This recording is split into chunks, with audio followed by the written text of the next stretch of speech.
Al-Ranwar is escalating, and so is the technology behind it. Iran's Revolutionary Guard say the latest wave of attacks use new solid-fuel Kheibar Shekan missiles, capable of launching in minutes and striking targets across the region. So, what makes these missiles so dangerous?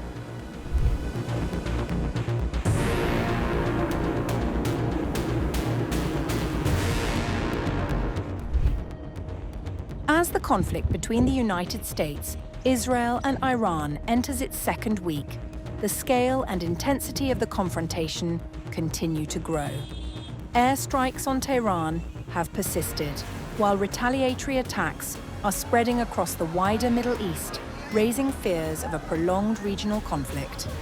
Amid the escalating tensions, Iran's Islamic Revolutionary Guard Corps, or IRGC, announced the 27th wave of attacks under the operation it calls Operation True Promise 4.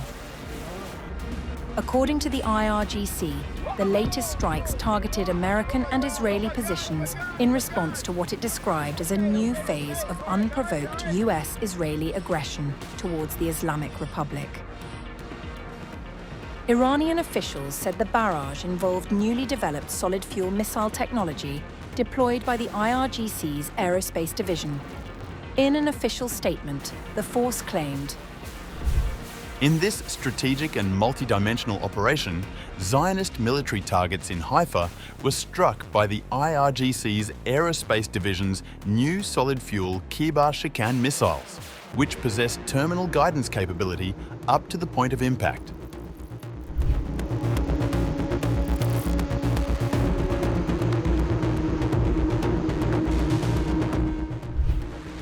Solid-fuel missiles differ significantly from older liquid fuel systems.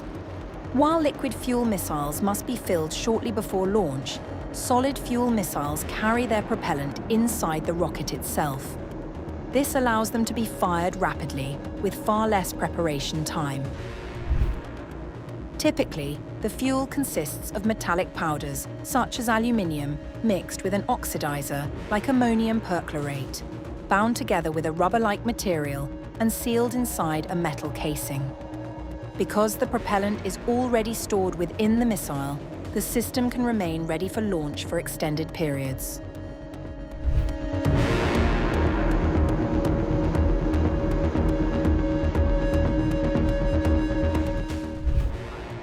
This design offers several operational advantages. Solid fuel missiles can be launched at short notice, reducing the time available for adversaries to detect launch preparations or strike the launch site in advance.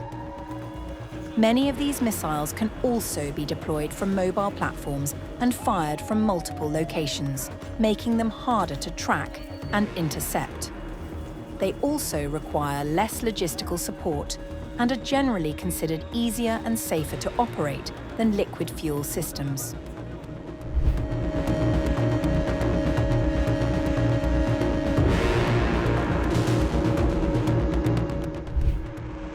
The missile used in the latest barrage, the Kheibar Shekan, is a medium-range ballistic missile operated by the IRGC Aerospace Force.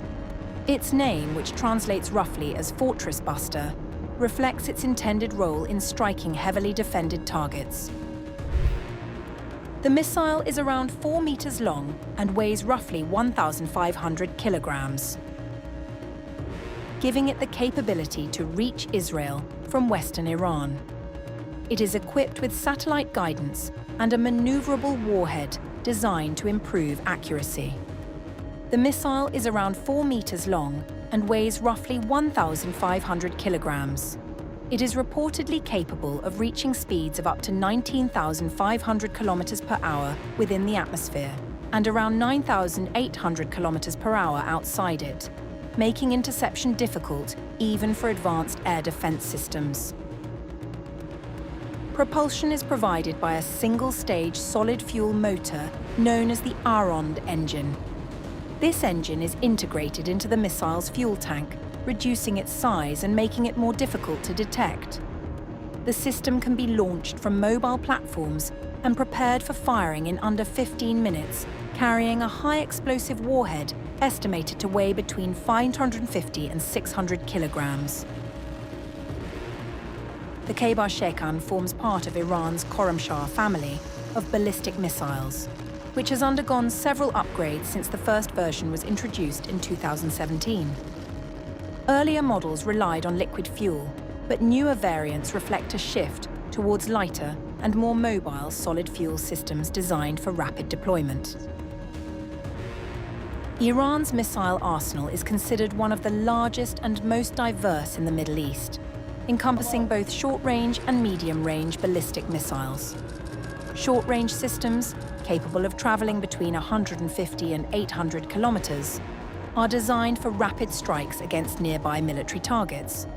Medium-range systems extend Iran's reach to between 1,500 and 2,000 kilometers, enabling it to target Israel, American-linked bases in the Gulf, and other regional locations.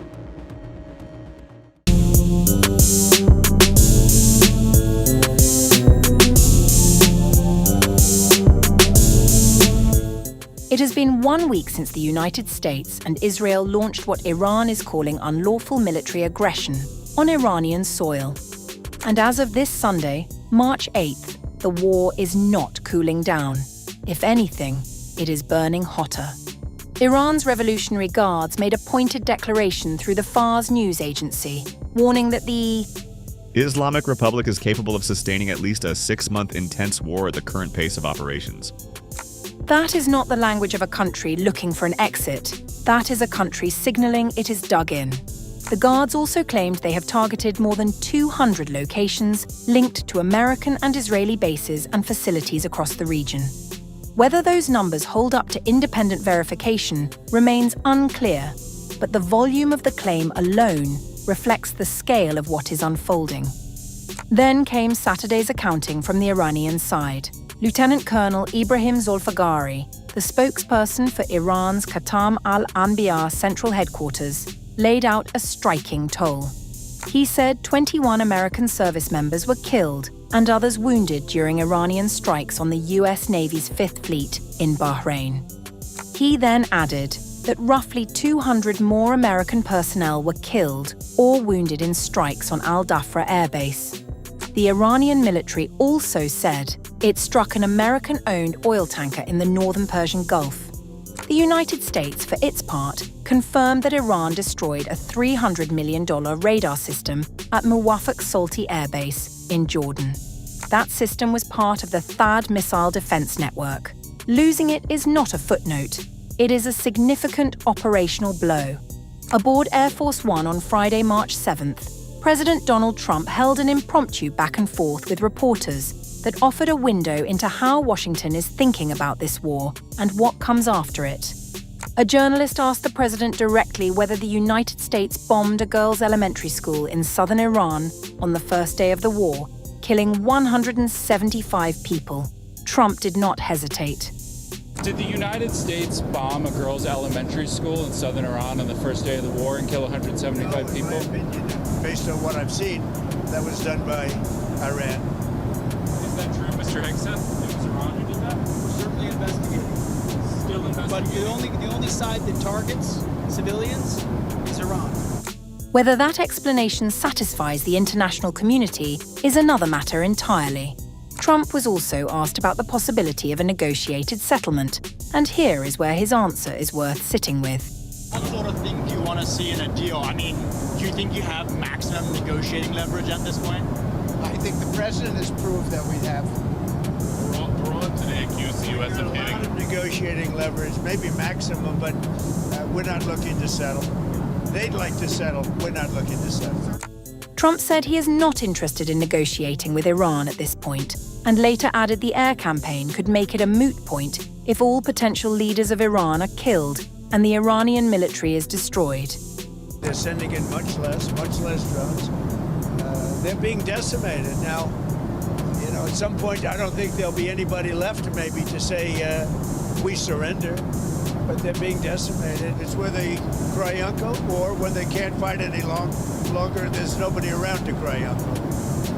That could happen too, because because we've wiped out their leadership numerous times already. So it's if they surrender or if there is nobody around to surrender, but they're rendered useless in terms of military. But Iran's own declaration of a 6-month war capacity, combined with the casualty figures it is putting out, tells a very different story from the one Trump is presenting. Two sides, two very different readings of the same war, and somewhere in between, the region is holding its breath.